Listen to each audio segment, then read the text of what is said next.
la seguridad del paciente o del médico que está viendo al paciente. Entonces, evidentemente, en muchos países se hicieron a la torera con muchas regulaciones que había y los médicos pues se lanzaron a prestar servicios utilizando métodos convencionales y no convencionales para contactar a sus pacientes y para que sus pacientes pudieran contactarlos a ellos.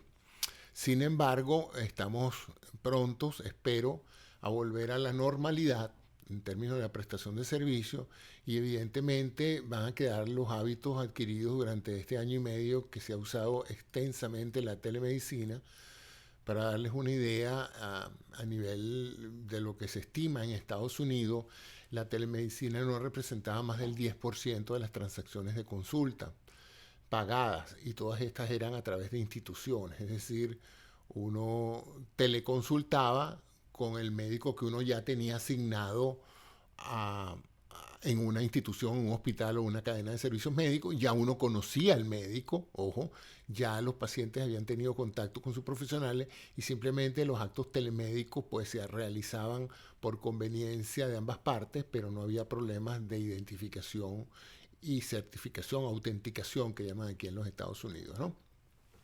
Sin embargo, pues, como dije, la pandemia introdujo una serie de urgencias que no permitieron necesariamente a los pacientes utilizar estos recursos y se empezó a dar algo que no se había dado en telemedicina hasta ahora, que es la consulta primaria por telemedicina. Es decir, el paciente nunca llega a estar en contacto físico con el médico y eso crea pues una serie de problemas eventualmente, potenciales problemas que pueden tener implicaciones legales y hasta penales, ¿no? Bueno, no sé si penales, ya la doctora Caro, que es una especialista en esto, me hablará un poco sobre qué es un delito civil y qué es un delito penal en materia de malpraxis. Bueno, desde el punto de vista de telemedicina, vamos a aclarar para aquellos que no están muy familiarizados con el tema, que la telemedicina es la prestación a distancia de servicios de salud. Esto se puede hacer en forma sincrónica, es decir, simultáneamente el paciente y el médico están en conexión, o en forma asincrónica en el sentido de que el paciente manda un mensaje, el doctor se toma su tiempo y la respuesta llega a posteriori. O sea, no es una conexión directa, sino una conexión intermediada por un intervalo que puede ser de horas o de días, ¿no?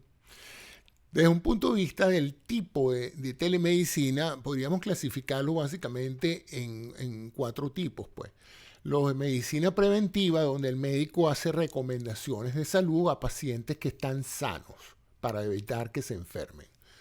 Los servicios de diagnóstico y tratamiento, donde ya el paciente acude a estos servicios de telemedicina porque le aqueja un problema y está buscando ser diagnosticado y ser conducido a través de acciones terapéuticas, ¿no?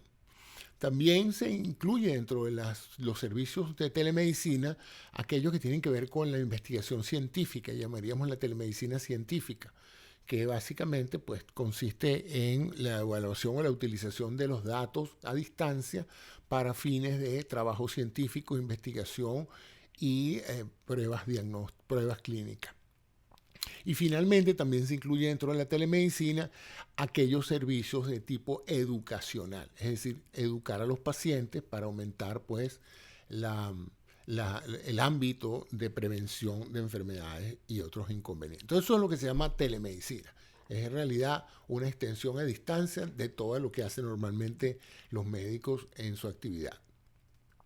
Desde un punto de vista, como dije, histórico, hay una gran división entre antes de la pandemia, donde el grueso de la mayoría de los actos de telemedicina eran telefónicos, es decir, el paciente hablando con su médico, ya él conocía a su médico, tenía el teléfono del médico, y vamos a ver la importancia de tener el teléfono del médico, de que el médico tenga el teléfono del paciente, porque en muchos aspectos esto permite la autenticación, ¿ok?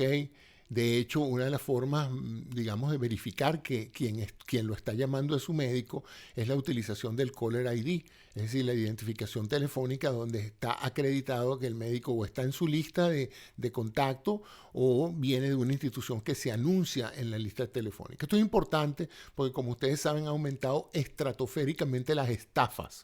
De tal manera de que la llamada de alguien a un teléfono y decirle, mire, yo soy el doctor Cisnero, si esa persona no acredita la identidad de ese número telefónico, es preocupante. Bueno, antes de la pandemia, casi todo se hacía vía de la teleconsulta telefónica. Eran pocos los médicos que utilizaban la parte audiovisual, en parte porque la mayoría de los pacientes no conocían la herramienta del otro lado. A lo mejor el doctor tenía conocimiento de su plataforma institucional, pero en realidad la mayoría de los pacientes jamás habían usado ni su cámara ni su micrófono, por lo tanto era muy improbable que un médico pudiera comunicarse telemáticamente con su paciente con audio y video.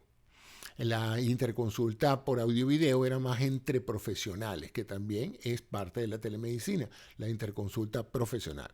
Pero después de la pandemia, esto se ha disparado un 77% de todas las consultas, de todas las teleconsultas son vía utilizando la computadora y no el teléfono, lo cual crea pues un nuevo ámbito de problemas en relación con el uso de estas tecnologías. Hay dos tipos esenciales de telemedicina. La telemedicina institucional, que sigue este patrón. El médico está afiliado a una institución y la institución ofrece al paciente una plataforma de interconexión con el médico. En otras palabras, cuando el médico quiere comunicarse con el paciente, utiliza la plataforma institucional y viceversa. Cuando el paciente quiere hablar con el médico, no lo llama por teléfono, no lo llama por WhatsApp, no le manda un mensajito, se mete en el website de la institución donde él tiene una cuenta, se identifica con su nombre de usuario y su contraseña, la institución lo reconoce como un paciente de esa institución y le permite la conexión con el médico. De tal manera que cuando el médico recibe o establece el contacto con el paciente, ya se han producido los fenómenos de autenticación y certificación, porque el paciente con su login, con su entrada a la plataforma institucional, él acredita su identidad. ¿Ah? Es un poco como cuando uno se comunica con su banco. Uno no puede llamar al banco y decir yo soy fulanito tal, porque el banco no tiene forma ni manera de saber si usted es realmente quien dice ser. Por eso es que siempre piden información adicional para legitimar para autenticar su identidad. Pero lamentablemente el año pasado, como hay grandes sitios del planeta donde la mayoría de los médicos no están institucionalizados, es decir, no es que están hospitalizados, sino que pertenecen a una institución, se ve mucho el intercambio personal directo, peer-to-peer, que llama médico a paciente y paciente a médico. Entonces esto cambia un poco todo lo que son los aspectos legales, porque falta el elemento acreditador de la institución en este fenómeno de la interconexión médico-paciente directo a través de medios telemáticos. En relación a la prestación de servicios, ya hablé de los factores y es importante entender que telemedicina no es necesariamente hacer consulta por WhatsApp o por Zoom o por Messenger. Eso no es telemedicina, eso es comunicarse con el paciente. Y tiene una cantidad de problemas porque cada comunicación que se establece entre un médico y un paciente que no es social, ¿ok? Eso es importante entender.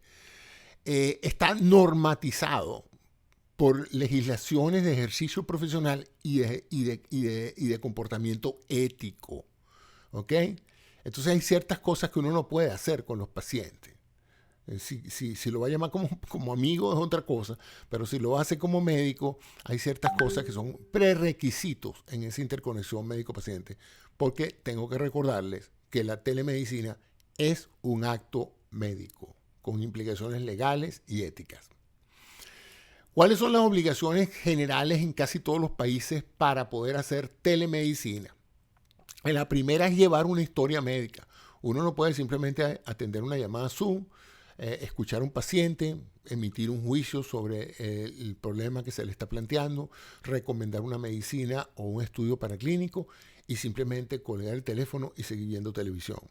Eso es ilegal y antiético.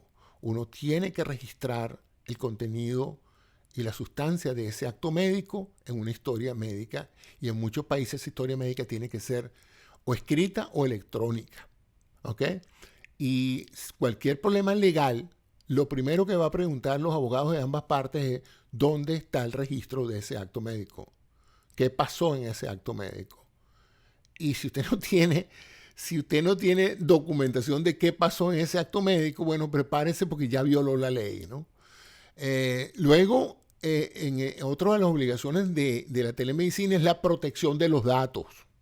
Usted tiene que ser responsable del destino de lo que se le va a decir, del destino de las imágenes que se le van a enviar, del destino de los audios que se puedan en un momento dado grabar, y usted tiene que verificar que toda esa información sea encriptada, que no pueda ser interceptada por terceros, y que si es guardada o resguardada en servidores o en la nube, esta información esté protegida, porque hay, además de la parte de telemedicina, hay toda una legislación que regula la protección a los datos de salud. Esto incluye el encriptamiento, el archivo digital. Otro problema que hay, y hasta ahora he hablado de lo que usted recibe de parte del paciente. Ahora vamos a ver qué es lo que usted le envía al paciente. Usted, además de sus comentarios, opiniones, diagnósticas y recomendaciones, usted lo más probable es que emita unas recetas electrónicas. En muchas legislaciones, la receta electrónica tenía que ser escrita manuscrita por el médico. O sea, la manera de autenticar que el doctor había escrito esa receta era que la pusiera en papel. Con la llegada de los medios electrónicos tenemos un pequeño problema, y es que, bueno, es muy fácil escribir en un procesador de palabras la receta y mandársela en forma de PDF o de email al paciente. El problema radica es cómo se sabe que eso lo mandó usted. Y usted dirá, bueno, pero es que lo mandé desde mi correo. Bueno, no sé, alguien en su oficina ha podido usar su correo para enviar una receta y ha podido equivocarse a quién se la mandó. Por otra parte, aparentemente que yo no soy muy amigo de las partes manuscritas porque la abandoné hace mucho tiempo, pero la utilización del manuscrito como documentación de un evento tiene una enorme influencia legal, porque a la vez que usted escribe el mensaje, usted lo autentifica con su letra, su puño y letra que llama, ¿no? Incluso hay registros grafológicos para establecer si fue el doctor tal el que escribió la receta. Entonces, en cambio, con la parte electrónica, cualquiera que tenga la fuente Arial 12 y un procesador de palabras puede haber escrito la misma receta, y no hay forma ni manera de saber si esa receta la tipió el doctor o la retipió la secretaria o lo que sea, y cuáles son las implicaciones de esto. Y créanme que ha habido casos médico-legales graves porque alguien, en vez de microgramos, puso miligramos o gramos. Y lo que pudiera haber sido una dosis terapéutica para algunos terminó siendo una dosis letal para otros.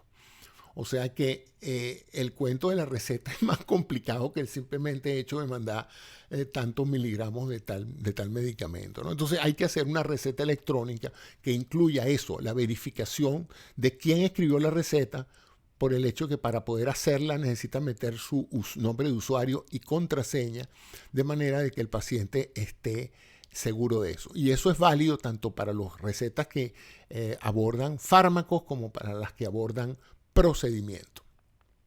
Vamos entonces a la parte de la cual yo no sé nada, no sé muy poco, que es la parte de legislación médica, y para eso tenemos aquí a dos abogadas que nos van a ayudar aquí a darle guía a esto. Y tiene que ver que la legislación médica para todos estos actos médicos, sean realizados en acto presente o por telemedicina, están a nivel institucional, es decir, cada institución tiene sus propias reglamentaciones, normas y procedimientos. Luego están a nivel regional, es decir, cada estado o provincia donde el médico ejerce la medicina también puede tener legislaciones en relación con la parte de práctica privada, de práctica de médica.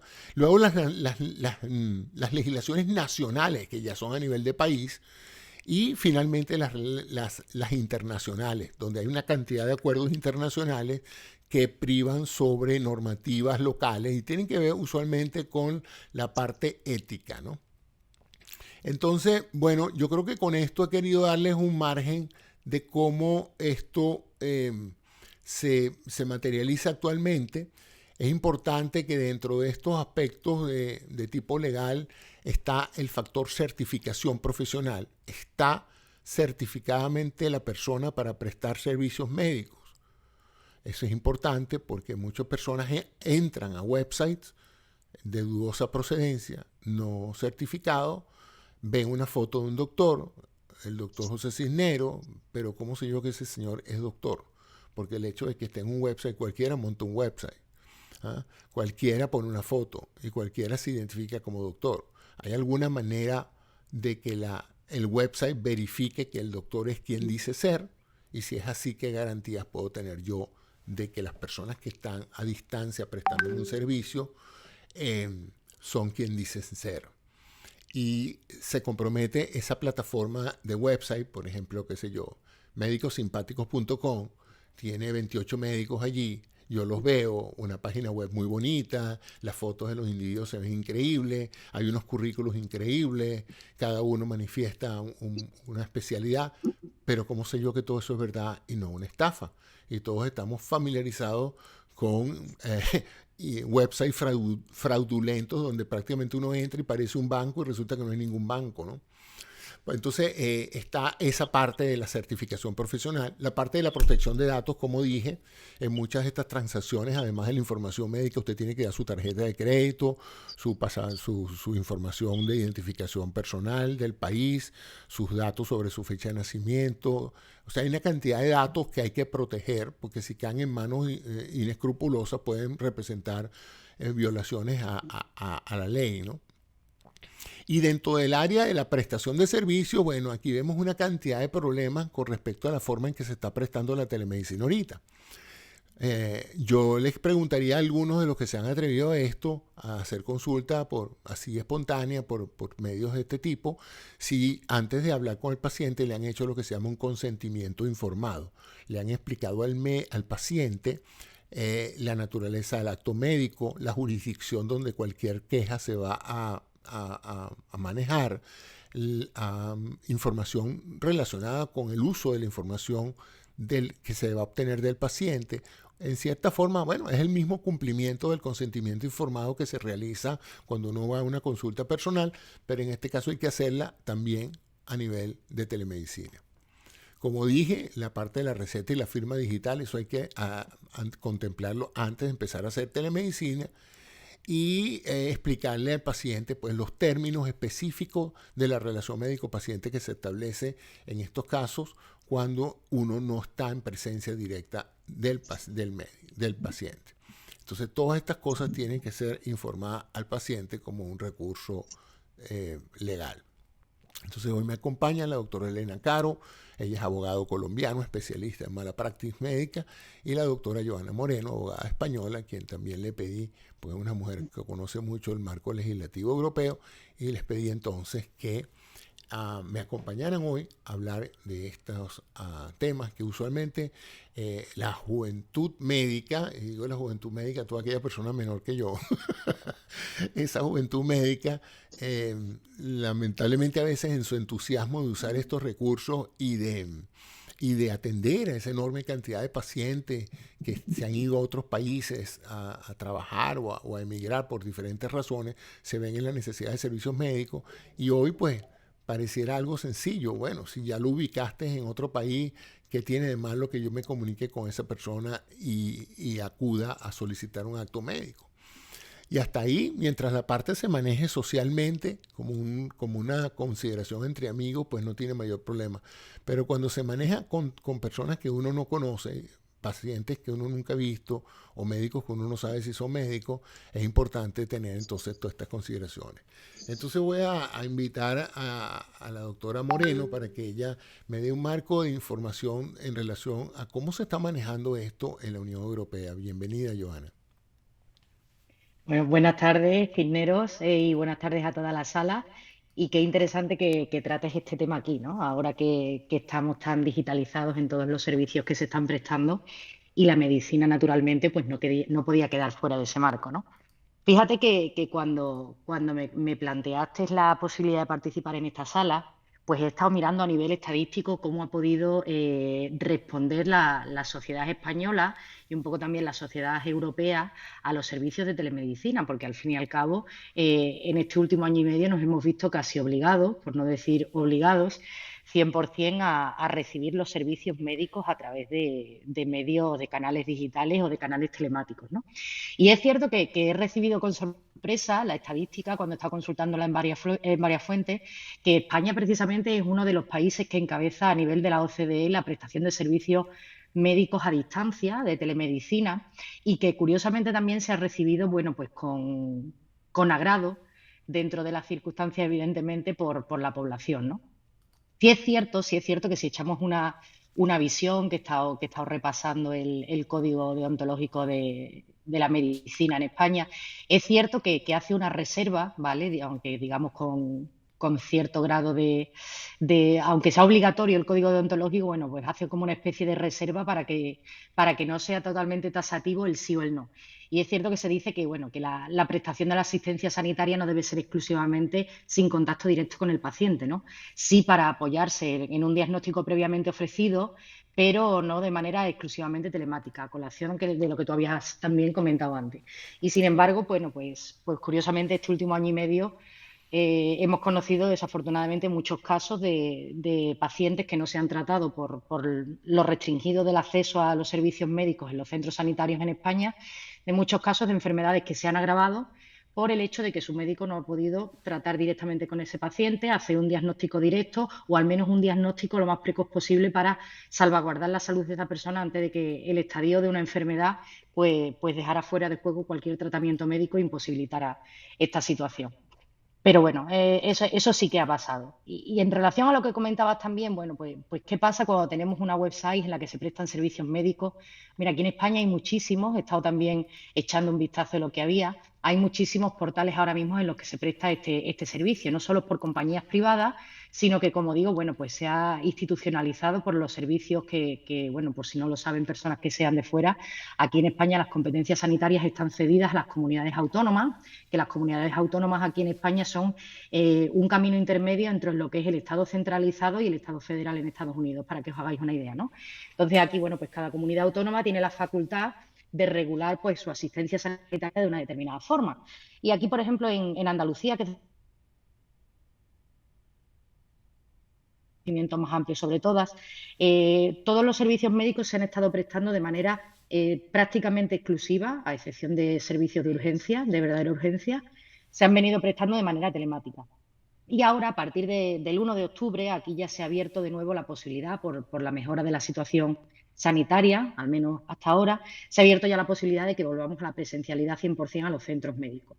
Con lo cual, habrá que ver cómo responde la sociedad de nuevo pues, a la vuelta a esa antigua normalidad donde asistíamos a un centro médico cuando necesitábamos que un doctor, una doctora, pues, de cabecera revisara si teníamos algún padecimiento o para repetir cualquier medicación recurrente que se recibe y demás. Pues bien, lo que decía, aquí en España tenemos una regulación muy fuerte pues de todo el tema de los requerimientos que tiene que tener una página web y especialmente cuando estamos tratando de profesiones reguladas, ¿no? En este caso, profesiones reguladas, hablo de profesiones de abogado, de profesiones médicas, que son aquellas que necesitan de algún modo la habilitación administrativa para poder prestar ese servicio.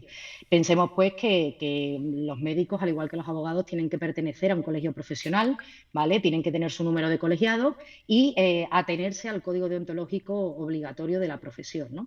Ahí se establece una serie de normas que deben ser cumplidas en todo caso y el hecho de que este servicio médico se preste a través de telemedicina o por medios digitales o a distancia telemáticos no implica que se eluda ni un ápice de la responsabilidad de los médicos, ¿no?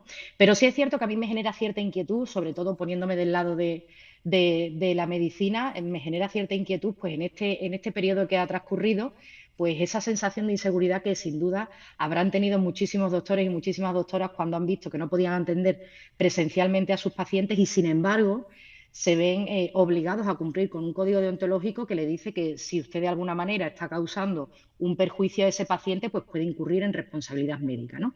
Creo que ahí se ha generado, bueno, por la excepcionalidad del momento que hemos vivido, pues seguro 100%, aquí hay varios médicos en la sala que seguro que nos pueden decir cómo se han sentido al respecto, pero yo me ponía en su lugar como profesional, ¿no?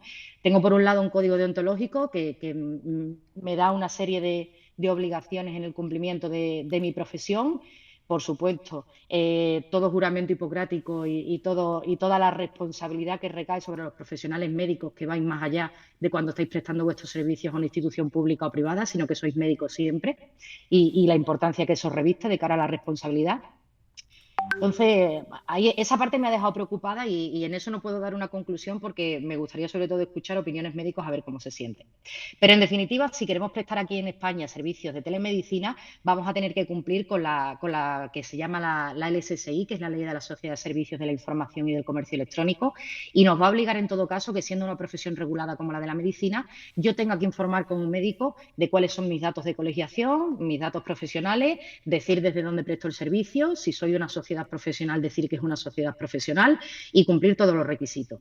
Y, por supuesto, aquí en Europa, como sabéis, que tenemos una férrea legislación en materia de protección de datos, eso siempre, siempre vamos a tener que estar cumpliendo con el reglamento europeo, ya no solo por la toma de esos datos, que son de naturaleza especialmente sensible, y la normativa europea, la normativa española, les brinda una especial protección y un especial cuidado a quienes manejen y traten estos datos, sino que además tengo que tener siempre, como bien decía Cisneros, tengo que tener siempre el consentimiento expreso del paciente que yo vaya a atender para hacer uso de sus datos más allá de lo que es la estricta relación paciente-doctor en lo que son realización de pruebas diagnósticas. Piénsese, por ejemplo, en cuando se hacen tomas, muestras, pruebas de cualquier índole. Aquí en España siempre hay que pedir el consentimiento expreso para utilizar esa información de ese diagnóstico para fines de investigación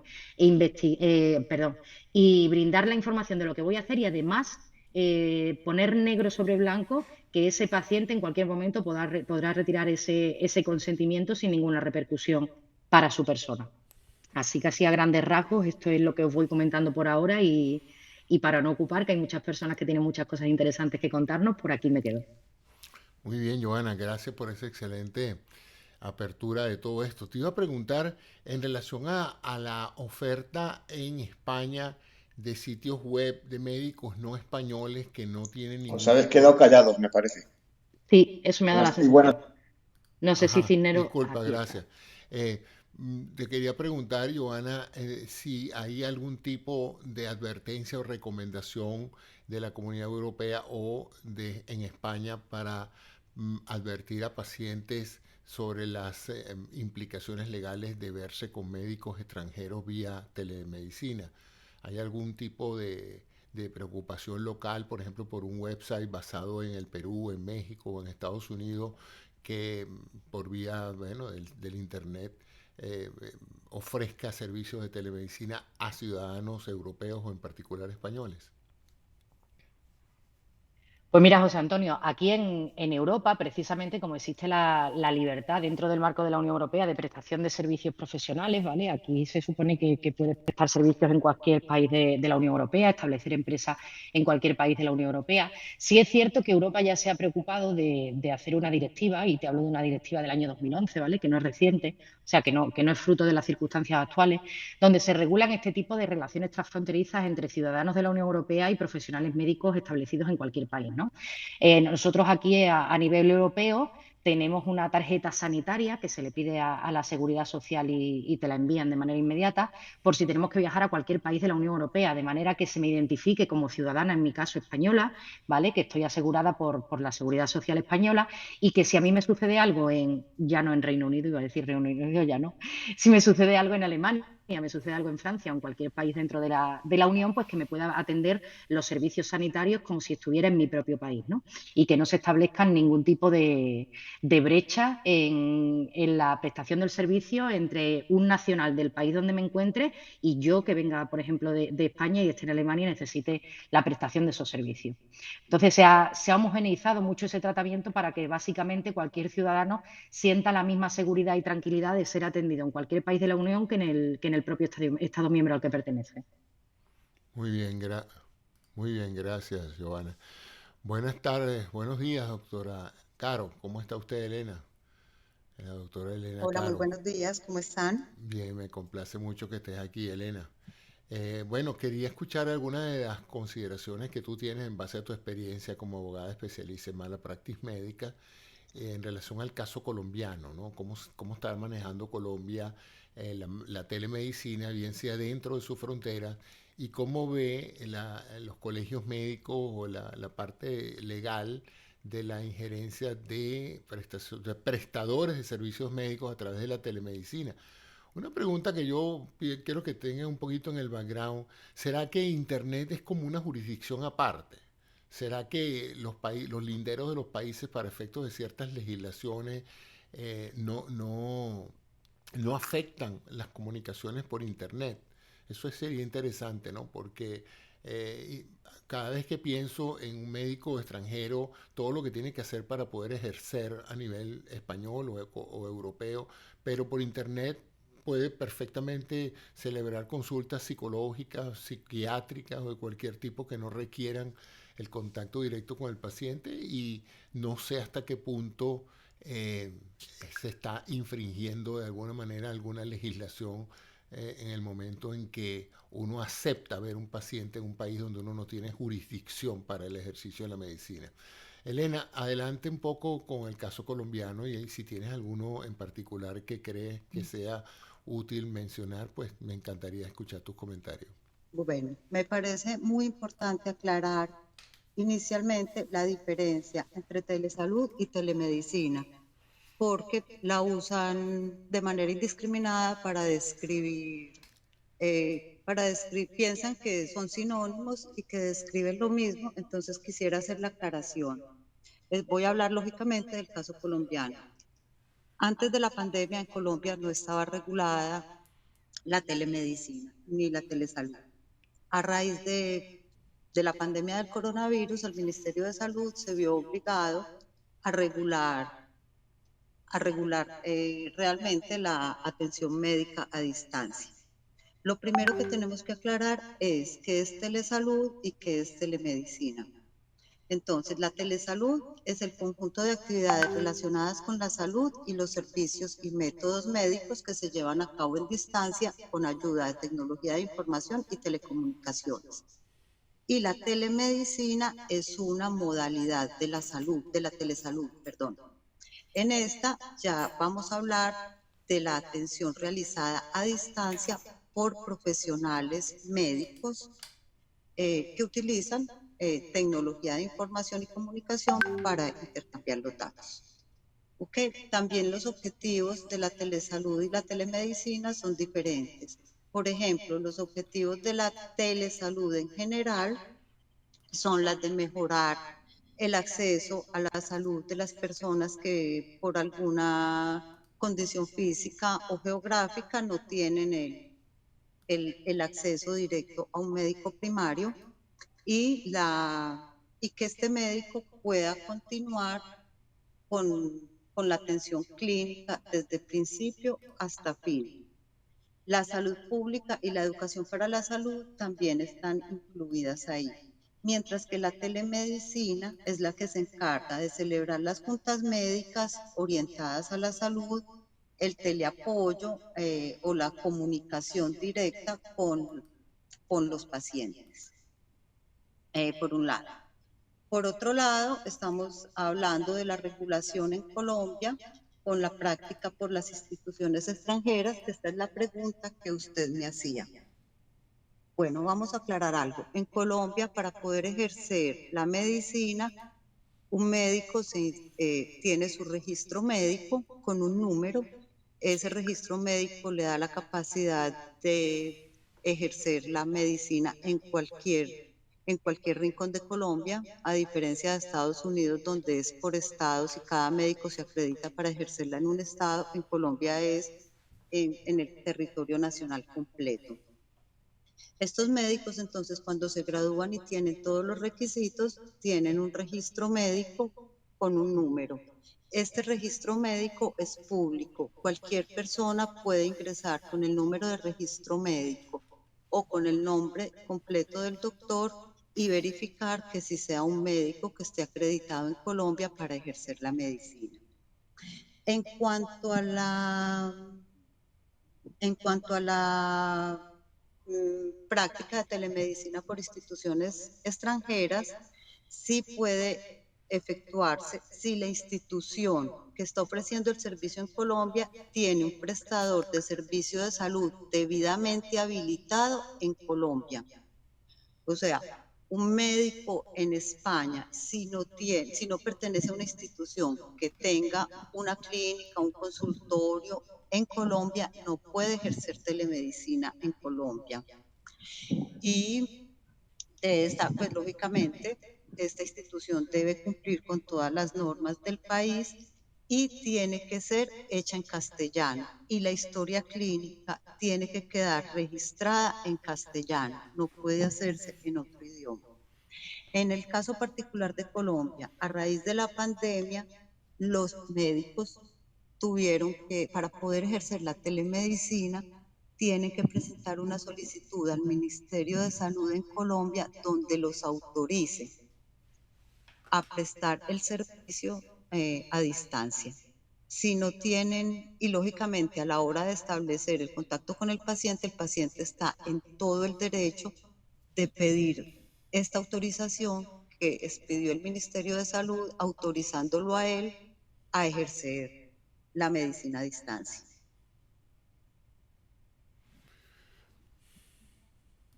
No sé si hay alguna otra pregunta. No, muy interesante, y voy a dejar entonces que las personas que nos están acompañando aquí arriba nos hagan preguntas o les hagan preguntas a ustedes en relación con esto, porque esto va a seguir creciendo y, como dije, el marco en que se desarrolló hasta ahora ha sido un marco de emergencia producto de la pandemia, pero pronto regresaremos a una normalidad donde estoy casi seguro que todo esto va a tener que ser regularizado y normatizado para eso. Eh, Asdrúbal, bienvenido, que veo que pidiste derecho de palabra. ¿Tienes alguna pregunta o algún comentario en relación con esto? Doctor, le ruego encarecidamente me permita intervenir en unos 10 minutos, que voy a darle mis inquietudes, además de las experiencias en el marco internacional desde Venezuela en cuanto a todas estas regulaciones. Sí, cómo no, veo que eres abogado venezolano, especialista en finanzas y me gustaría escuchar tus puntos de vista, Asdrúbal.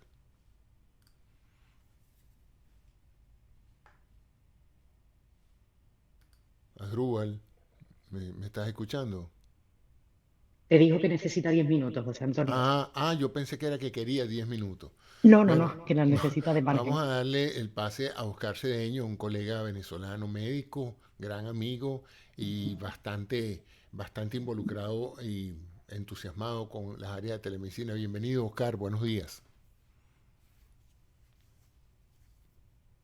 Hola, buenos días a todos. Gracias, José Antonio. Espero que estén todos muy bien. Bueno, oyéndolos atentamente sobre este tema que ha ido tomando cuerpo, cada vez se discute más y me parece bien interesante que comience a haber foros donde se converse sobre los aspectos legales del ejercicio, porque a los que estamos involucrados en ese tipo de atención, de los que estamos aprendiendo sobre telemedicina y viendo a algunos pacientes, pues nos resultará útil que todo eso esté perfectamente reglamentado. En Venezuela no hay mucho avance respecto a la reglamentación del ejercicio de la telemedicina. Hay una ley del año 2015 o 16 que establece las nociones básicas, pero no hay un reglamento en efecto. Así que estamos abiertos a la información y al manejo que pudieran estar haciendo las autoridades de salud para completar el registro, lo que corresponda a esos fines. Mientras tanto, pues yo, producto de la pandemia, he tenido que ver pacientes. Yo dejé de asistir a mi consulta desde hace aproximadamente un año, poco más, y he tenido que trabajar a través de la telemedicina. Y he establecido pues con el software que ya tenía en mi consultorio y la comunicación con los pacientes, el acuerdo necesario para poderlos atender. Así se ha hecho, no masivamente, pero lo hemos hecho y casi siempre de común acuerdo entre el paciente y yo. tengo asesorías diversas sobre la parte de la responsabilidad o del consentimiento informado, en cuanto a que por un lado se dice que debe ser por escrito y por otro lado hay posición de abogados que plantean que desde el momento que el paciente acepta la teleconsulta y se identifica con el médico y procede a ello, ya está haciendo en la práctica un consentimiento informado. No sé cuál sería la opinión de los abogados presentes al respecto, pero esta es la información que yo tengo. Pero siempre se establece un sistema de común acuerdo. La gran mayoría de los pacientes que yo he visto son personas que conozco, que son mis amigos o conocidos, y una gran cantidad de ellos, un 80%, son pacientes ya conocidos de mi consulta, con esa ventaja para mí. Del resto, pues hay un pequeño porcentaje de que son primeros pacientes, casi siempre referidos por otra persona, lo cual también tiende a ser, desde mi punto de vista, un aval en el sentido práctico. Eso es lo que tendría que opinar ahorita. Estoy muy interesado oyendo las opiniones de los profesionales que están manejando la información. Gracias. Gracias, Oscar. Bueno, quería hacerle un comentario a Oscar Ajá. acerca de su intervención. Quería aclarar algo que olvidé decirlo inicialmente. En Colombia, cuando se va a hacer una consulta de telesalud, lo ideal es que para una primera consulta siempre haya un profesional de salud junto con el paciente. Estamos hablando, no tiene que ser el médico puede estar haciendo la telemedicina, pero debe haber una enfermera o un auxiliar de enfermería que inicialmente tome los signos vitales y llene la historia clínica inicial del paciente, y luego el doctor será informado de esto para poder tener la consulta por telemedicina. Oscar, en cuanto al consentimiento informado, en Colombia se exige, cuando se va a iniciar la consulta de telemedicina, que el paciente lea y firme el consentimiento informado por escrito. Yo entiendo que pueden haber, no sé cómo es la legislación de Venezuela en cuanto al consentimiento informado, pero el consejo es siempre sea por escrito, porque cuando vamos a un juicio, los abogados podemos alegar de lo que tenemos pruebas.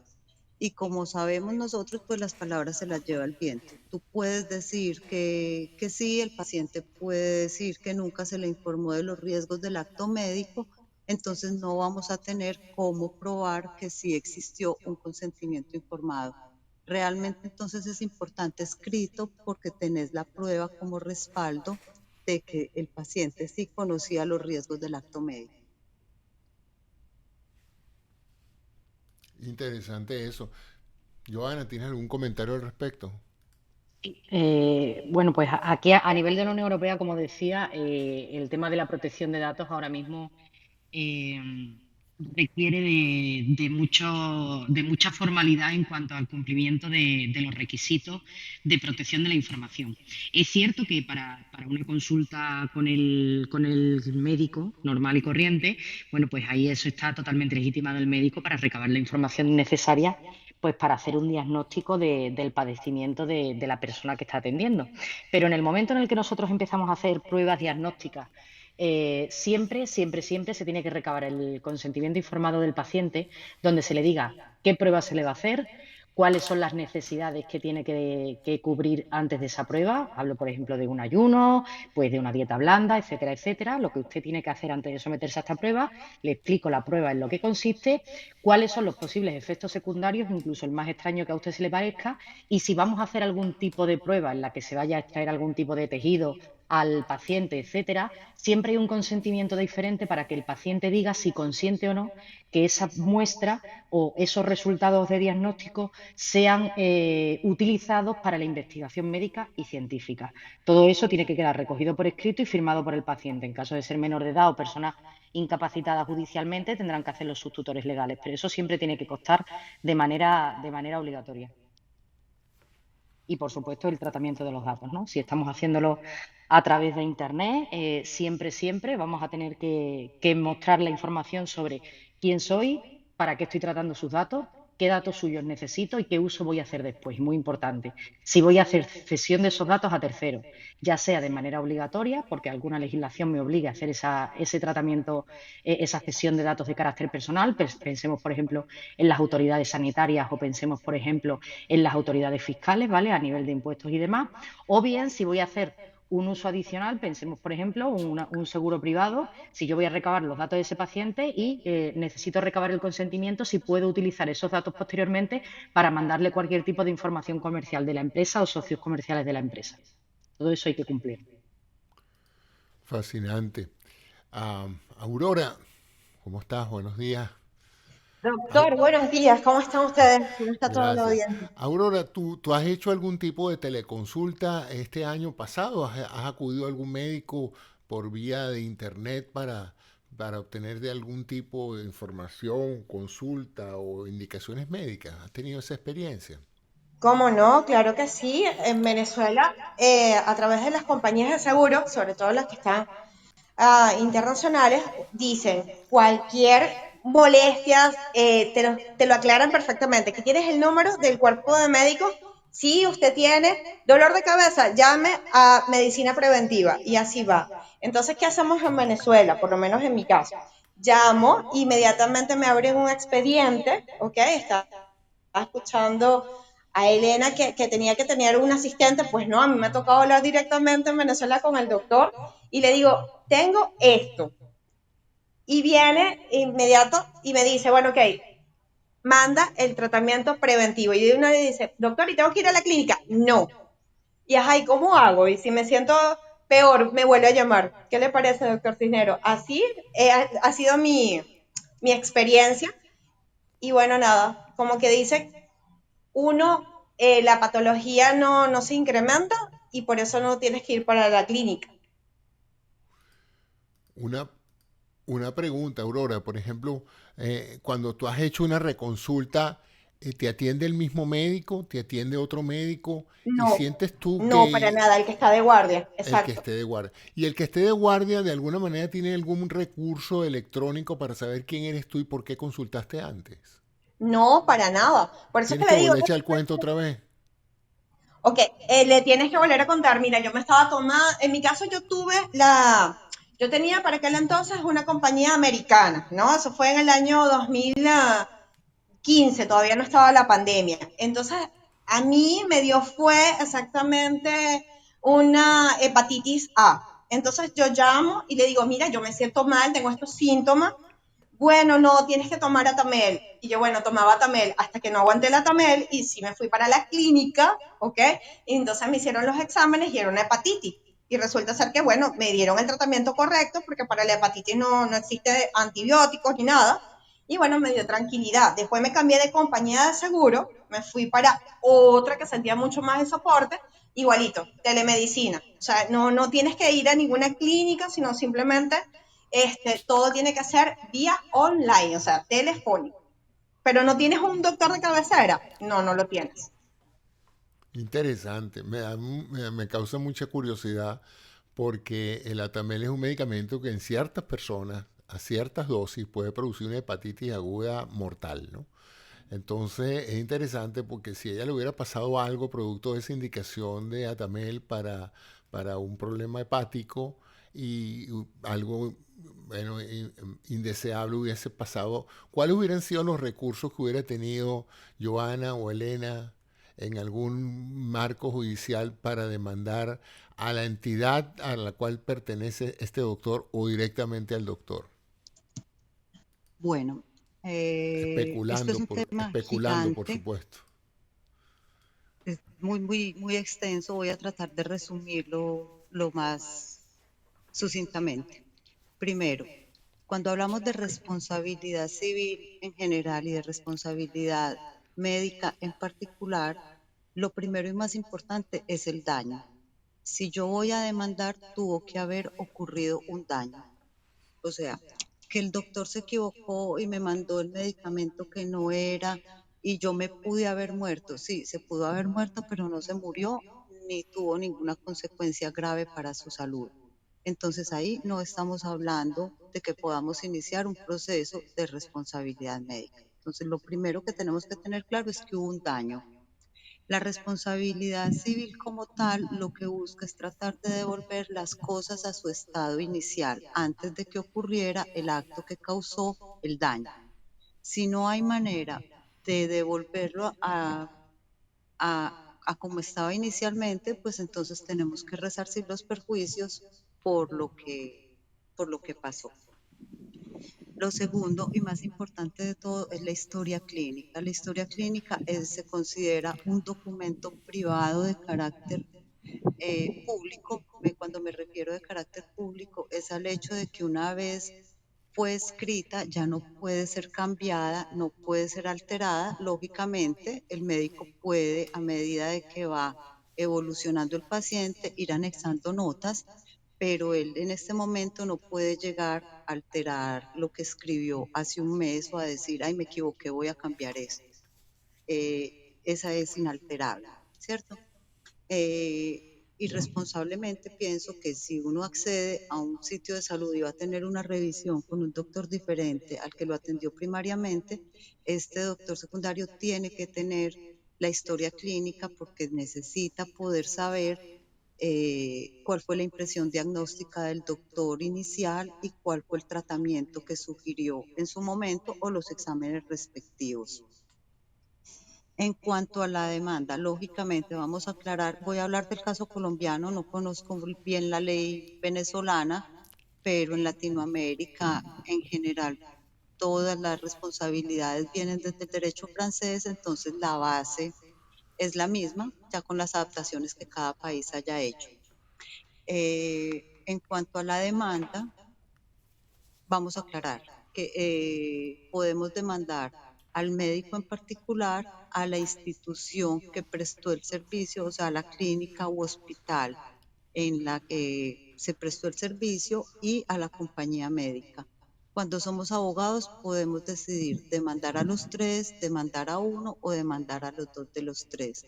Lógicamente, para toda demanda se necesitan pruebas. No sirve la palabra de ella, vamos a necesitar una gran cantidad de pruebas de que a raíz de este acto médico ella tuvo un perjuicio y tenemos que tener o sea, tenemos que probarlo. El juez que está parado allá en el estrado, escuchando la historia, él solamente para su fallo se va a basar en las pruebas que presentemos. Por eso es tan importante el consentimiento informado por escrito y por eso es obligatorio para los médicos la historia clínica por escrito. Déjame seguir explotando este caso que yo creo que sería de gran interés. Imagínate que esta paciente que tuvo un cuadro que parecía un proceso de inflamación hepática, una hepatitis, le prescribieron esto, un doctor que no había visto la consulta anterior y que no había hecho un interrogatorio extenso sobre la susceptibilidad de la paciente para tener una hepatitis medicamentosa, en este caso, producto de una dosis muy alta de Atamel, del acetaminofén. Entonces resulta que esta paciente, producto de esto, llega a un hospital, pasa 10 días hospitalizada, casi estuvo al borde de morir y la cuenta es de $250,000.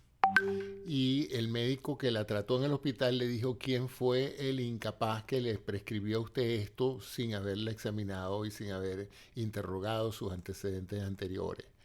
¿Qué recursos desde el punto de vista, en este caso en particular, donde el doctor no tenga historia clínica, el doctor no haya hecho una documentación de haber interrogado bien a la paciente y las consecuencias de ese daño, en este caso $250,000 y estuvo a punto de perder la vida? ¿Cómo se manejaría ese caso en Colombia, Elena? Bueno, realmente se presentaría una demanda.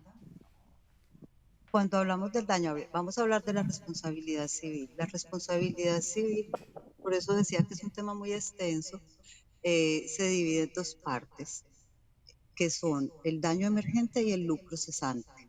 Entonces, el daño emergente es todos los gastos en los que yo incurrí a raíz de esa mala receta que hizo el doctor. En esto estamos hablando de la cuenta del hospital, de los medicamentos que le formularon y ella tuvo que comprar adicionalmente.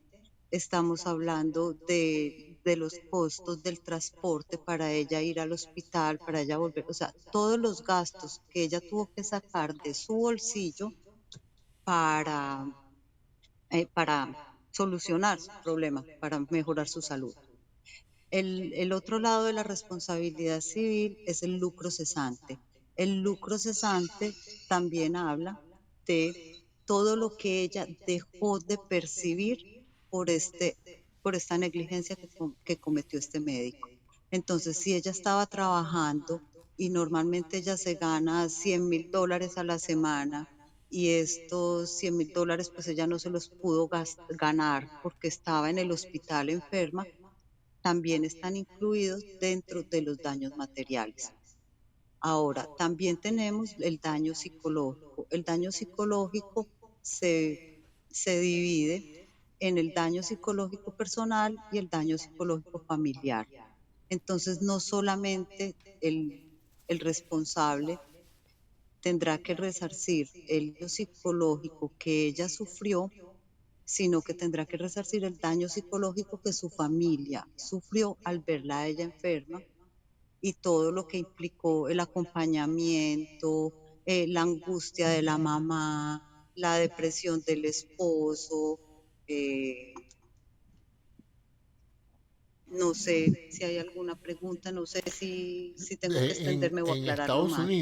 En Estados Unidos, yo no soy abogado aquí, pero he escuchado que en muchas de estas sentencias se resarce a la parte involucrada con todo lo que tú acabas de decir, monetariamente hablando. Pero también, no sé bajo qué marco, se castiga a la institución para que no lo vuelva a hacer. Y las penas son enormes. O sea, en este caso, por ejemplo, en la plataforma que daba el servicio de telemedicina del médico que incurrió en esa mala praxis, puede ser que le dé a la paciente su dinero que gastó en el hospital, un monto adicional por el sufrimiento y todo, y el lucro cesante, pero además de eso castiga con una multa grave a la institución precisamente para que la institución haga todos los esfuerzos para que ese proceso no se repita, estableciendo mejores normas y procedimientos y verificando la calidad profesional y las buenas prácticas de toda persona que dispensa la telemedicina a través de su plataforma. Eso existe también en Colombia. Y ahora voy contigo, Joana. No en el juicio. En el juicio los jueces no pueden fallar extra petita. Extra petita significa que ellos no pueden fallar más allá de lo que el abogado en la demanda inicial solicitó. Como les dije inicialmente, en Colombia podemos elegir demandar al médico, a la institución que prestó el servicio y a la compañía de seguro juntos. Los tres, cualquiera de los tres tiene que pagar, ya ellos se encargarán en su momento de repetir contra el médico, de repetir contra la institución, pero puedo demandarlos a los tres o independiente. Ahora, en cuanto a las sanciones, cuando hay una demanda de responsabilidad civil, el juez no falla para castigar a la institución por la negligencia. Ya los abogados tendremos que presentar otra queja ante la Superintendencia de Salud, sería otro proceso diferente donde habría que demostrar que no se cumplieron los requisitos establecidos por la ley para la prestación de servicios, y ahí sí la superintendencia es la que tiene la potestad de imponer las multas a las instituciones. Joana, ¿cómo se ve este mismo cuadro desde la óptica tuya europea? Pues mira, José Antonio, sin perjuicio de que mi especialidad de práctica no es la negligencia médica, ¿vale? Sí que es cierto que, bueno, que en rasgos generales es muy similar a lo que está comentando Elena, ¿vale? Aquí efectivamente estamos hablando de un caso de responsabilidad civil, ¿vale? Por lo que sé del tema, y ya te digo que no me dedico a fondo en esa materia, podemos estar hablando de responsabilidad contractual o extracontractual, ¿no? y siempre se pide que se haya cometido algún tipo de negligencia para que se incurra en responsabilidad médica, ¿no? Quiere decir que si un profesional ha actuado siguiendo las pautas marcadas, ha hecho un diagnóstico ajustado a lo que son los cánones y los patrones de una determinada enfermedad, ha diagnosticado y ha dado un resultado que puede que haya fallado, siempre y cuando haya seguido esas pautas de comportamiento, no tiene por qué derivarse una responsabilidad médica por el simple hecho de que se haya causado un daño al paciente. Pensemos en el marco en el que haya habido un consentimiento informado y el paciente haya admitido cuáles son los posibles riesgos de una intervención o de la toma de un determinado tratamiento y, bueno, pues dentro de esa casuística de efectos secundarios graves que pueden derivar para una persona, se produce ese hecho. Ahí no estaríamos en un escenario de responsabilidad médica, ¿vale? Tendría que ser un comportamiento negligente por parte del profesional. Y sí es cierto que, bueno, que aquí en este caso pues podemos tener una cadena de responsabilidades derivadas de la negligencia, ¿no? Eso tiene que ser caso por caso donde veamos, porque efectivamente, como bien decía Elena, no se puede dar una respuesta certera sobre el asunto que lo englobe todo, sino que caso por caso tendremos que ver de dónde viene la responsabilidad y si la sociedad profesional, pensemos, a la que pertenece el médico o la institución médica a la que pertenece el médico, si es pública o privada, si ha tenido alguna concurrencia con esa negligencia, pues entonces lo idóneo sí que es demandar a todo el conjunto de incumplidores o negligentes de ese daño o incluso la muerte que se le haya podido causar a un paciente, ¿no?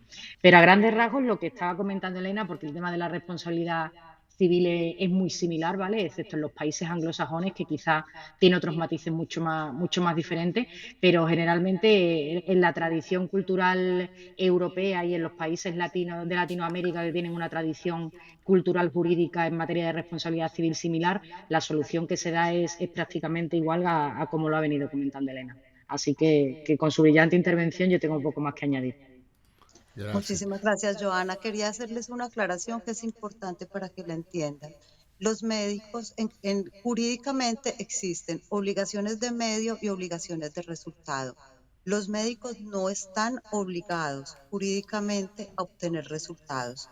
Entonces, jurídicamente los médicos tienen una obligación de medio. ¿Qué es una obligación de medio? Es donde el médico va a poner a disposición del paciente todo su conocimiento, diligencia y cuidado para obtener un resultado favorable. Lamentablemente, por más buen médico que sea, por más diligente que sea, muchas veces los pacientes no se recuperan.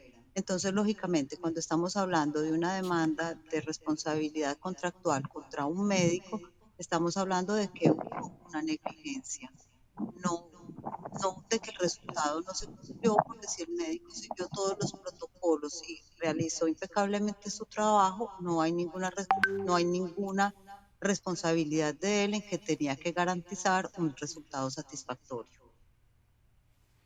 Bueno, inmensamente positiva tu contribución, Elena. Eso es importante siempre aclararlo. Muchos pacientes tienen la creencia de que la ciencia médica es una ciencia exacta y que cualquier acto médico debe determinantemente conducir a un resultado exitoso, y hay un enorme elemento que se llama la variabilidad biológica, que es impredecible y que hace imposible tener la total certeza de un diagnóstico, total certeza del éxito de un tratamiento, y de esa manera pues hay que trabajar esencialmente con los criterios de impericia o negligencia más que con la falta de resultados positivos. Asdrúbal, ¿ya estás listo?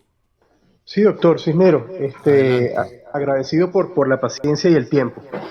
Realmente, como especialista en negociaciones internacionales y visor de lo que es el derecho comparado a nivel mundial, el erotema con la disciplina médica es la práctica, en su gran mayoría, de preservar su autopreservación, valga la redundancia, como profesionales de medicina en cuanto a la descripción, consecuencias de patologías sobrevenidas o congénitas, que se enmarcan dentro de lo que dijo la colega Elena, de daños emergentes, lucros cesantes. Existen muchas leyes que contemplan la responsabilidad a nivel de salud por esas mismas patologías congénitas o sobrevenidas. El punto aquí está en que no hay una uniformidad de la profesión médica a nivel mundial en cuanto a prestar los llamados consentimientos informados. Cuando la doctora Elena nos habla de responsabilidad contractual, la doctora Joana nos habla de responsabilidad contractual, es aquella que deviene o se origina de la firma de un contrato. Y la extracontractual es aquella que se presume ha sido pactada por las partes, pero sin haber sido escrita en un contrato. Entonces, ahí es donde está el quick de los abogados de demostrar hasta qué punto el médico es responsable por la descripción, por el estudio, el análisis, las recomendaciones médicas que le da al paciente. En Venezuela es uno de los países de Latinoamérica con una gran cantidad y cúmulo de leyes. Está la ley de telesalud y define que para los casos de telemedicina el paciente debe de prestar un consentimiento informado. Ahora, el punto aquí está en que hasta qué punto, y eso es lo que yo he conversado de tú a tú, como decimos en Venezuela, con varios médicos que les he redactado consentimientos informados, hasta qué punto, desde el punto de vista legal, son responsables por su actuación y en base a eso hacer la descripción de ese contrato clausular de consentimiento que va a prestar el paciente. Mis patologías son estas, mis patologías de base son estas, mis patologías congénitas son estas. Todo eso hay que colocarlo en un consentimiento informado, de manera de tener claro hasta qué punto el médico, por su actuación profesional y atendiendo a su código de ética y atendiendo al deber que tienen de salvar la vida por sobre todas las cosas, vaya o no a originársele una consecuencia legal gravosa o no. Aparentemente, por lo que se ha estudiado hasta el momento, no hay una legislación que tienda a través de un tratado internacional, por ejemplo, de la Organización de Naciones Unidas, donde todas las federaciones médicas, colegios médicos a nivel mundial, deban de regirse para el establecimiento de responsabilidades legales. En los países de Latinoamérica donde más se ve que se llevan estos casos a la corte son Colombia, Chile y un poquito Argentina. En Venezuela existe el derecho escrito, no existen los compromisos verbales. Y nuestro derecho en Venezuela tiene base en el derecho romano y no en el derecho francés. Del derecho francés hemos copiado instituciones de la división de poderes y algunos estamentos republicanos que conforman y le dan vida a una vida republicana, valga la redundancia. Pero nuestro derecho en Venezuela es el derecho romano, italiano, que inclusive el libertador Bolívar lo estudió y a través de él hacía reglamentos, leyes de todo tipo, porque Bolívar era hasta legislador. De manera que aquí lo que se pone en juego es la credibilidad, sinceridad de las praxis reales que practican los profesionales de la medicina y describirlas de manera detallada, específica, en cuanto a comportarse como buen padre de familia respecto a la figura de ese paciente. La parte de telemedicina, la regulación legal, bueno, ni siquiera las empresas de seguro, porque yo soy broker de empresas de seguros internacionales que hacen estas consultas, como lo dijo Aurora, de telemedicina, ni siquiera esas empresas tienen un contrato previo vía web donde se le solicite al paciente un consentimiento informado por cada dolorcito de cabeza o de muela que tiene. De manera que aquí lo que hay es un punto, que es lo que subyace acá, que es la transparencia del ejercicio profesional. Hay muchos médicos que se han graduado de abogados para blindar y excluirse y eximirse de responsabilidades legales al momento de que posiblemente sean demandados. El llamado secreto médico es otro leitmotiv a estudiar en estos consentimientos informados. Entonces falta una universalidad que respete a la salud como seguridad social y al ser un derecho humano de naturaleza inalienable e imprescriptible, las naciones deben de tender a realizar una legislación de carácter universal e inclusive supranacional, porque las patologías médicas, sus descripciones son universales. No hay patologías por países, salvo algunas especificidades de enfermedades, pero las patologías médicas son universales. Entonces, hasta que esto esté disgregado a nivel mundial, vamos a seguir en este tema, que si en este país se aplica, que si en este país no se aplica, Y bueno, ya el hombre egoísta por naturaleza, hominis hominis lopus, el hombre es un lobo para el hombre, mejor son los consentimientos escritos que tácitos o verbales, porque a nivel probatorio realmente son bastante difíciles, entonces la gente tendrá que estar con una grabadora de audio y video, pedir su certificación para hacerlos valer como una prueba ante un tribunal, cosa que es bastante tediosa. Es el punto reflexivo, doctor Cisnero, agradecido de la oportunidad y muchas bendiciones para todos desde Caracas, Venezuela. Gracias, Drubal. Una cosa que te quería preguntar, ya que conoces el marco venezolano, esa ley de telemedicina, ¿qué le requiere al médico en Venezuela abrir una teleconsulta pública? O sea, no necesariamente llamar a un paciente y conversar con él. Me refiero a crear un website donde él se anuncie como médico, preste sus servicios médicos, facture como médico. Él necesita pedir algún permiso al colegio médico local, alguna entidad nacional. Y si fuese así, ¿cómo contempla esta ley la participación de médicos de otros países ofreciendo servicios en el espectro de Internet del país, de Venezuela en particular? Doctor, hay algo que los abogados debemos tener claro, que hay redacciones de ley extensivas y redacciones de ley restrictivas. Esta ley de telesalud está descrita de una manera muy amplia, muy general, muy lato sensu, de manera que estas interpretaciones como la suya quedan abiertas a probanza, pero no existe un requerimiento legal, simplemente la ley lo que te define qué se entiende por software, qué se entiende por software libre, qué se entiende por paciente, qué se entiende por médico, y que estos médicos deben de respetar simplemente el ordenamiento jurídico nacional, o sea, la ley de ejercicio de la medicina, los reglamentos que hayan sido aprobados por las diferentes federaciones médicas a nivel nacional, mas no te circunscribe con especificidad las responsabilidades y obligaciones de parte y parte. Entonces ahí es donde van a venir los relajos. Existe una ley, pero da a entender por su aplicación que puede ser relajada de una u otra manera bajo el principio aquel que lo que no está prohibido expresamente por la ley, entonces está permitido. Entonces aquí es donde vamos a ver bufetes, abogados que se van a poner creativos queriendo blindar falsamente a los médicos en contra de responsabilidades contractuales y extracontractuales, como bien lo dijeron mis colegas. Entonces va a ser una materia de probanza de verdad bastante acuciosa, bastante disciplinada, a objeto de demostrar las responsabilidades del médico, pero no permite esta ley, no lo menciona por ningún lado, ninguna actuación de médicos extranjeros en Venezuela, o sea, no tiene un ámbito supranacional.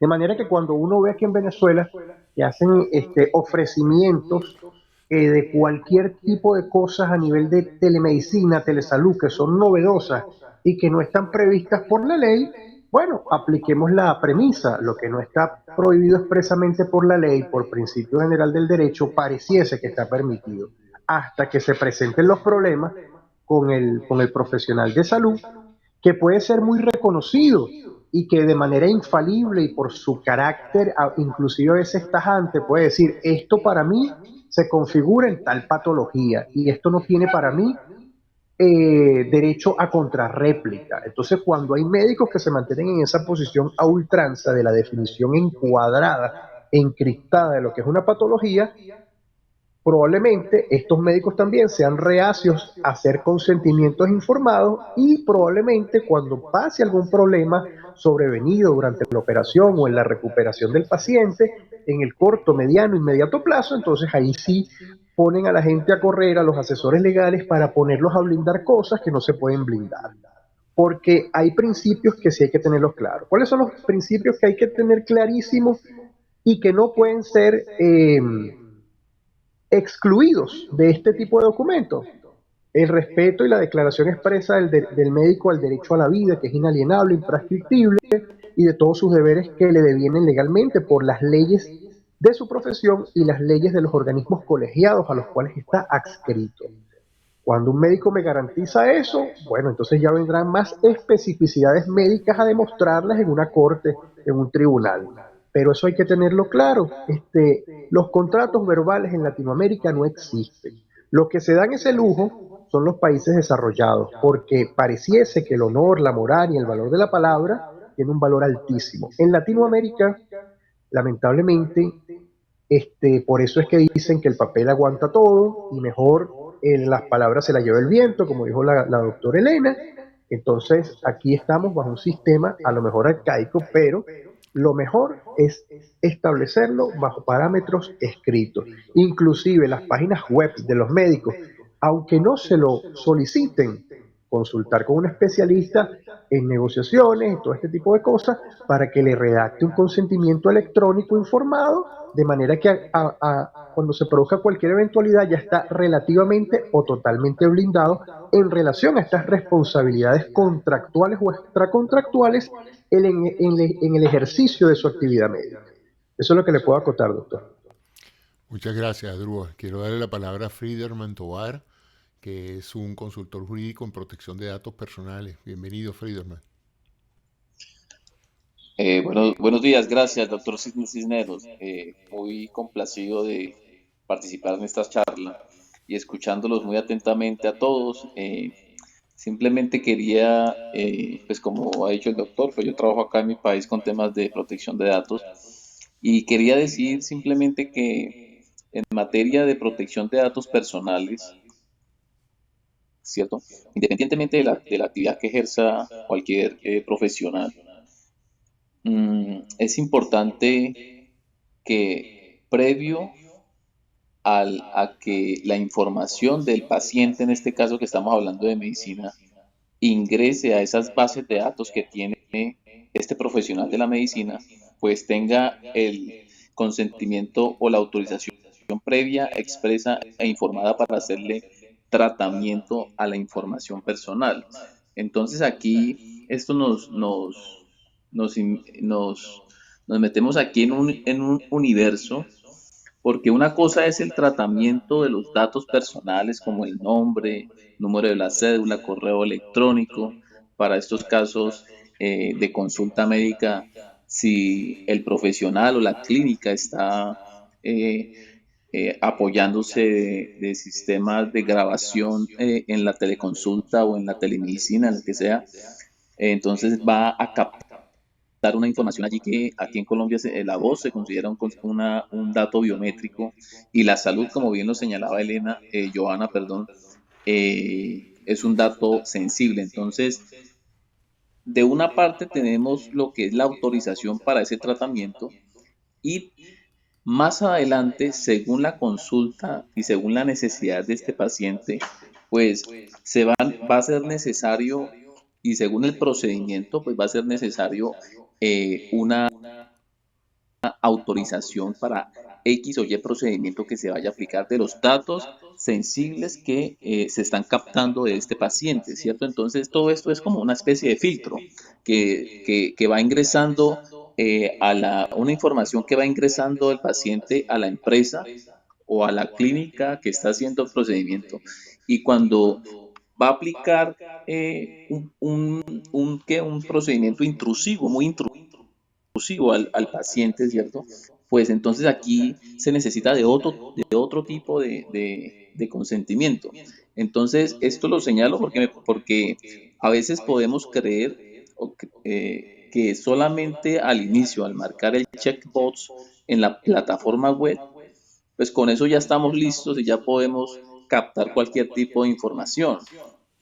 Recordemos que en materia de protección de datos personales, por ejemplo, aquí en Colombia, pues el consentimiento y tratándose de información sensible, la ley obliga a los responsables y a las empresas que hacen todo este tipo de tratamiento, pues por ejemplo que si tiene información sensible, pues tiene que adoptar unas medidas de seguridad adecuadas, tener antivirus donde tiene, digamos, alojada esa información y resguardarla de forma segura, ¿cierto?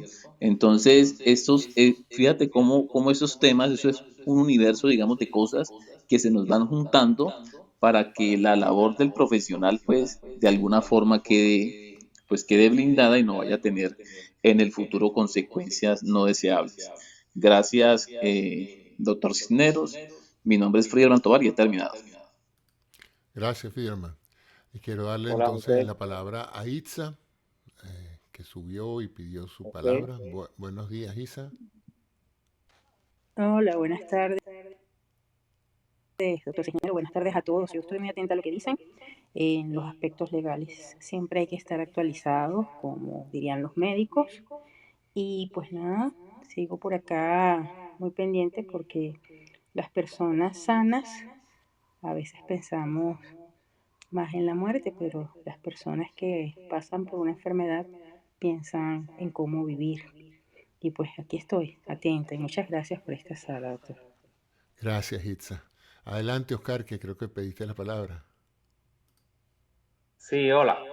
Bueno, qué interesante se ha colocado este tema, porque hay la visión prácticamente de 4 países o más, y se han visto varios aspectos y nos hemos dado cuenta la cantidad de aristas que puede tener el tema mismo.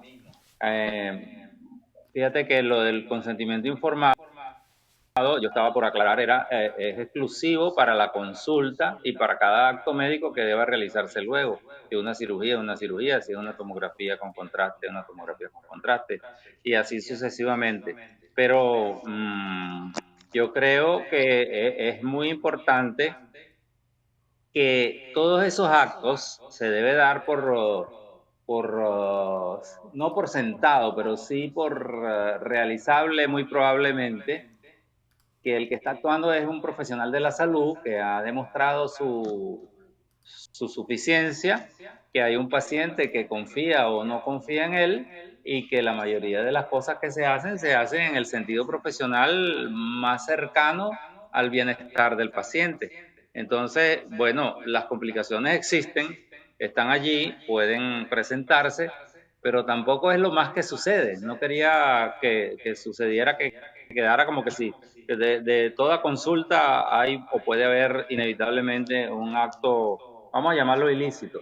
Así que la mayoría de las veces en una teleconsulta bien procesada, bien ejercida y en una comunicación entre paciente y médico suficiente. Aparte de que se ha agregado, y con esto termino, en los últimos tiempos ya con la pandemia, digamos, tratando de controlar o de ser controlada, de que se hacen las consultas híbridas, cuando un caso tiene la complejidad suficiente, uno debe estar preparado para tener, y es el caso nuestro, un equipo que pueda resolver la parte presencial con la misma suficiencia previa autorización del paciente, o que se pueda hacer una consulta presencial adicional a la que inició el proceso. Esas dos cosas son importantes, que la consulta de telemedicina no siempre es exclusiva de telemedicina, tiene sus ventajas y las posibilidades de complementarse. Es lo que quería decir. Gracias, gracias, Oscar. Bueno, vamos a dar final a esta sala. Creo que quedó claro para la mayoría de los presentes que la telemedicina es un poco más compleja del simple hecho de comunicarse y llamar y hacer un Zoom con el paciente, que hay una cantidad de recaudos éticos, legales y procedimentales que son necesarios para ofrecerle al paciente y al médico un ámbito de mayor control y rigurosidad en la prestación de los servicios. Quiero agradecerle a Joana, a Elena, a Aurora, a Friederman, Tovar. Veo que subió Mario Cardona. Bueno, estaba yo cerrando ya, pero Mario, déjame darte la palabra porque creo que tienes rato aquí y creo que es importante escucharte. Adelante, Mario. Muchas gracias, doctor. Nada, seré breve. Quería agradeceros a todos, me parece espectacular todos los puntos de vista desde tantas disciplinas y países distintos. Quería aportar con un par de inquietudes y observaciones. Yo estoy en España, en mi ámbito profesional me relaciono con el servicio médico y también con el derecho. Entonces, bueno, me surge simplemente una duda, como ya está terminando, lo dejo como una reflexión. Yo creo que deberíamos pensar que como el consentimiento informado lo que hace es definir las reglas del juego, si se puede llamar de esa manera, acerca de quién va a asumir la responsabilidad en caso de que haya un efecto adverso con motivo de la prestación del servicio médico, deberíamos tener en cuenta la necesidad del consentimiento informado, no solo respecto del acto médico que vamos a realizar, sino que también deberíamos tener un consentimiento informado respecto de la comunicación de telemedicina, porque si tenemos que cumplir con un montón de requisitos para poder hacer esa comunicación, algo puede fallar, puede haber, igual que en nuestro caso en Europa, tenemos que tener un consentimiento informado para la protección de datos, deberíamos tener un consentimiento informado específico para los riesgos que se puedan generar con el acto de la telemedicina. Nada, muchísimas gracias por todas vuestras observaciones. Gracias, Mario. Bueno, con esto damos entonces final a la charla de hoy y espero que haya sido de utilidad para todos ustedes. Es mi interés aquí en este club del Dr. Cisneros en Consulta, consultar con ustedes todos estos aspectos de manera de ampliar un poco más el conocimiento que tenemos de diferentes temas relacionados con la salud, la medicina y la tecnología. Quiero entonces agradecerle a los abogados presentes, a Joana, Elena, a Friederman, a Drubal, por las contribuciones desde el punto de vista legal, a mi compañero Oscar Cedeño, a Aurora, que me está ayudando mucho con estas salas, y a Itza por hacerse presente. Muchas gracias a todos, que tengan un feliz domingo, y nos seguiremos viendo aquí en este club. Si les gusta la temática de los mismos, suscríbanse al club y manténganse informados de los programas. Si tienen algún programa de interés que les gustaría, un tema que quisieran que yo abordara con un grupo de personas especialistas en esto, déjenmelo saber y feliz día. Que pasen un día. Voy a cancelar esta sala en unos cuantos segundos. Gracias. Muchas gracias. Buenas tardes desde España. Gracias a todos, saludos desde Caracas, Venezuela. Felicidades a todos, muchas gracias desde Miami. Gracias desde Madrid. Gracias a todos, feliz día desde Colombia.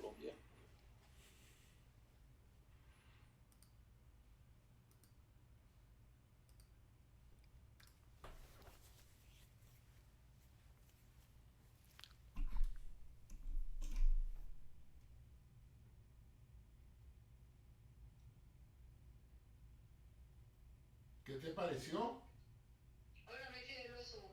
¿Te gustó? ¿Te luciste, carajita? ¿Te luciste? Te felicito, coño. Ahora sí eres mi mujer, no joven. ahora que entré en Clubhouse que soy tu mujer, gran carajo. Sí, ahora sí. Ahora sí me vas a parar bola porque estoy en Clubhouse. Aquí todo el mundo parado, mirándome, pues no sé para la playa. Bueno, váyase para la playa, pues, pero estuviste fabulosa, mi amor, gracias, pues.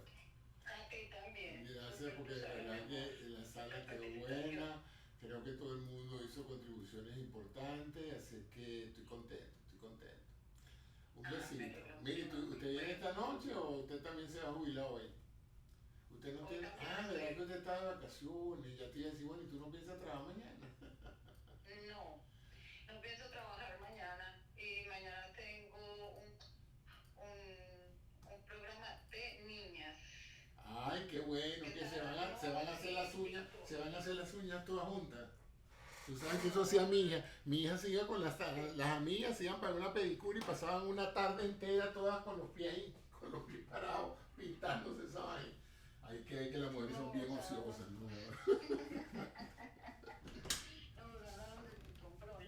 Ay, qué rico. O sea que las chicas están alborotadas. Coño, esa foto de esta mañana con esa sonrisa bien linda, todas contentas. Mira, la abuela está contenta y la tía también. Me imagino que Sara también.